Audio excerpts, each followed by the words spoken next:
বন্ধুরা, আজ বিকালে দা নিয়ে বেরিয়ে পড়লাম কাঠারিটা নিয়ে। কারণ আমাদের এই কলা বাগানের একটা কলা গাছ ভেঙে পড়েছে।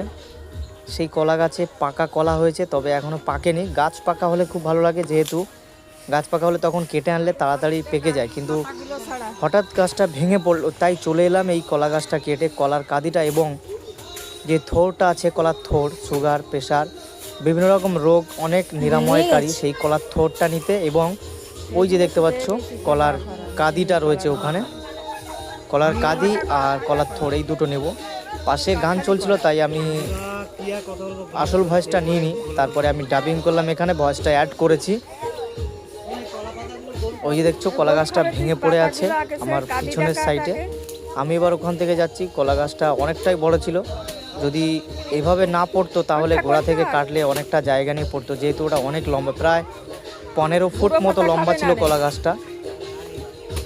আমার হাইট 5 ফুট 6 ইঞ্চি, সেই ক্ষেত্রে কলা গাছটা 15 ফুট মানে অনেকটাই হাইট।